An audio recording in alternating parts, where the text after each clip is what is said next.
One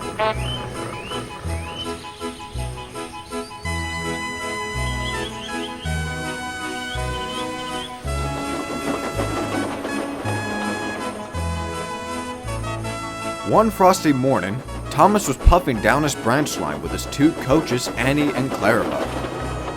It seemed to Thomas like it was just yesterday when he was complaining about the excessive heat that was making him hot and bothered.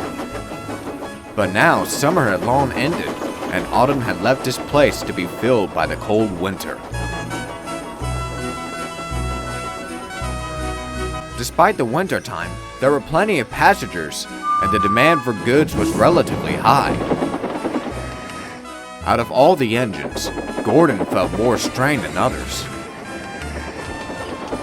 The express runs were heavy, and the weather was unforgiving. Every time he came across Gordon's Hill, he would need a banker, as the snow would hold him back. Come on, come on!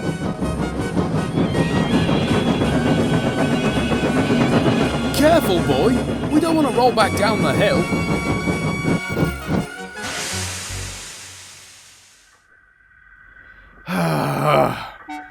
Send for Edward again.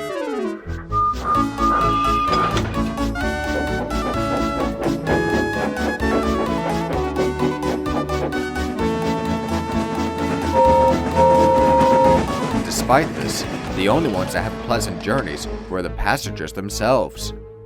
As long as they got to their destinations on time, the engines would hold a grudge against the ice or snow.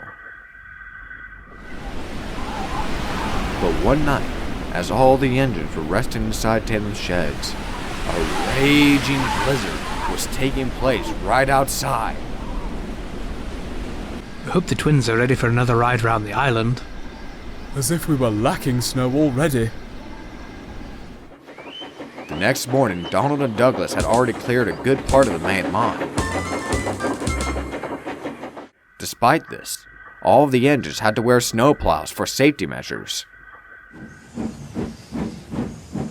Gordon slowly rolled back onto the express and coupled up. The guard blew his whistle, and they were off, without a lack of wheel slip, of course. Try not to dig into the tracks this time, Gordon. Try not to cause delays for once, James. I heard that.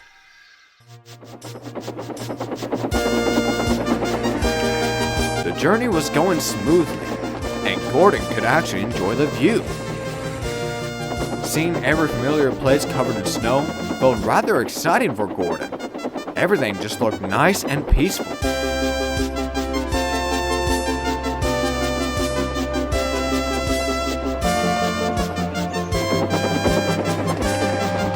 But as they approached Kelsthorpe, Gordon's thoughts were quickly pushed aside by a large pile of snow that had fell onto the rails. Brakes! Quickly, driver! Gordon's crew quickly applied the brakes. The coaches jolted, and their brakes screeched. The train stopped just in time, with the snowplow gently nudging into the snow pile. That was close. Unfortunately for them, the sudden movement had shaken a large amount of snow that was resting onto some rocks above. With a mighty rumble, all of the snow came crashing down onto the coaches. Bother that snow! Get them out, quickly! Gordon's crew grabbed their shovel and immediately left the cab. They, along with the guard, had managed to get the passengers out of the train. Well, that's certainly done it. Bother this snow. It's like trucks. Just a few of them and it's fine. But when there's a lot of it, it becomes a mess.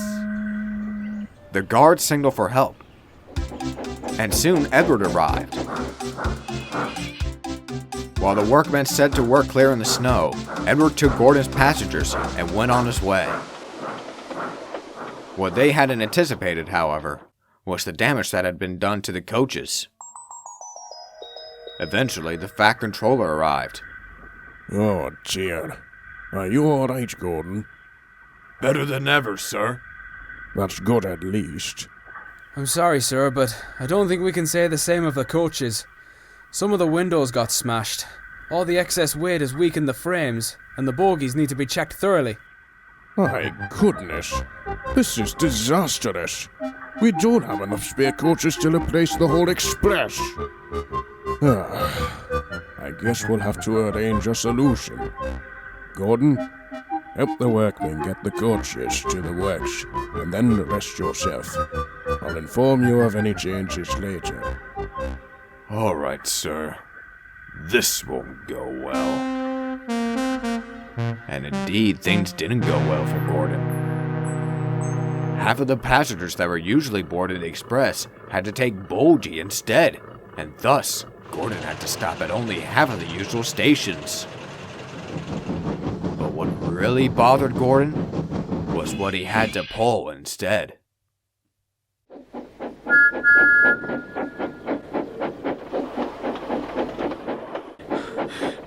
Sorry, Gordon. There's stupid branch on the line. Bust my buffers! I knew you wanted to be more like me, but you don't need another set of Annie and Clarabelle. In fact, the only coaches left were a pair of tan branch line coaches, much like Annie and Clarabelle. Oh, the indignity. Now do as I once said, scrap your tent and have a nice bunker. Gordon pretended he hadn't heard. Luckily for him, the car blew his whistle, and he could go again.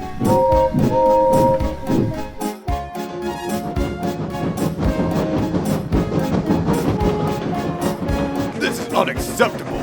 What kind of wild nor'wester is this? 2 branch line coaches? Pah! And what about the Christmas party? How can I take all the passengers there with just 2 small coaches?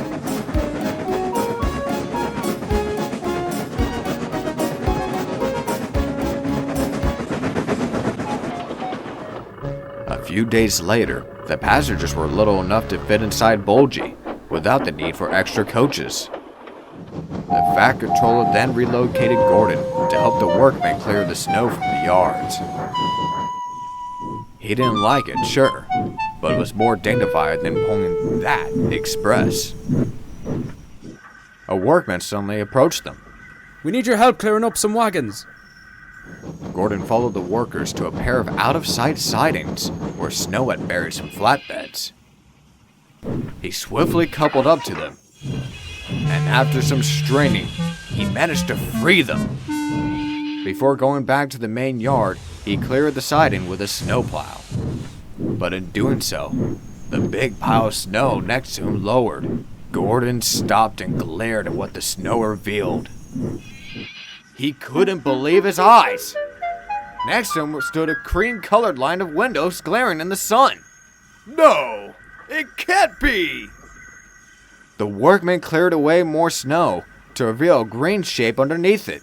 It's my old coaches! When enough snow was cleared away, Gordon gently pulled the coaches out of the snowdrift. They were glad they had been found by their old friend. I never thought I'd see you again. Since the express was renewed, the original coaches have been shunted into that siding and haven't been moved since. They were dusty, dirty, but surprisingly in good shape after all those years. The Fat Controller was called, and he immediately rushed to the scene. Much like Gordon, he was most surprised. I'll be damned. It's been so long since I've seen those coaches. Apart from the dirtiness, they're in very good shape, sir. Sir, is it possible that we could use them again for the time being? They would be perfect to take the passengers to the Christmas party. Good idea, Gordon. An amazing job at finding them again. We'll have them clean and ready, just in time for Christmas too. Gordon beamed. Just like old times then.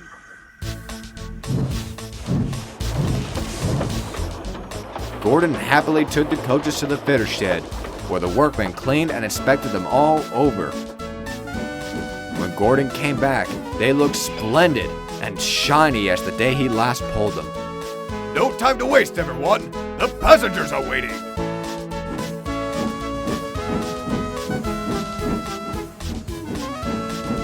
With a proud wheesh, Gordon stopped at the platform. The passengers stopped to admire the coaches. Gordon could hear the townsfolk chatting excitedly. Hold up. I remember this lot. Me too. I used to travel to work with these. Certainly takes me back in time. Soon a great deal of passengers were chatting happily about the good old times, all thanks to the coaches. Gordon was glad that he wasn't the only one who had missed them. The guard blew his whistle, and they set off down the main line.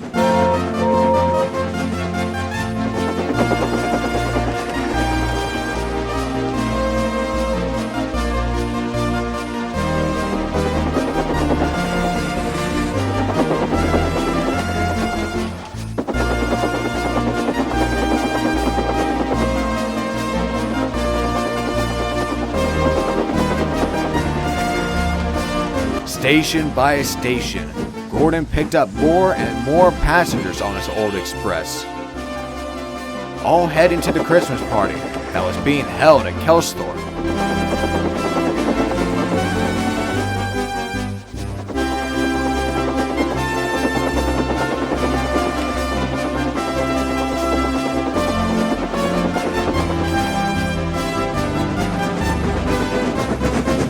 When they arrived, they found all the engines were waiting for them, as well as the Fat Controller. As for every year, I like to thank all of our hard-working engines and staff for keeping operations smooth. But this time, I'd also like to thank Gordon for rediscovering these old but gold carriages that, in one way or another, have managed to hold a special place in our hearts. 3 cheers for the original Wild Northwester.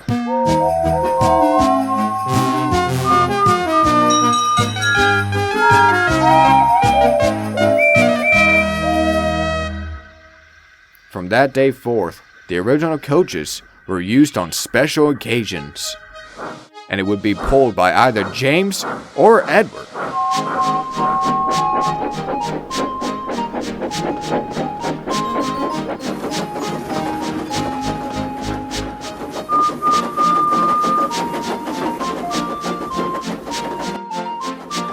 I'm proud to say that the old coaches finally felt part of the railway again.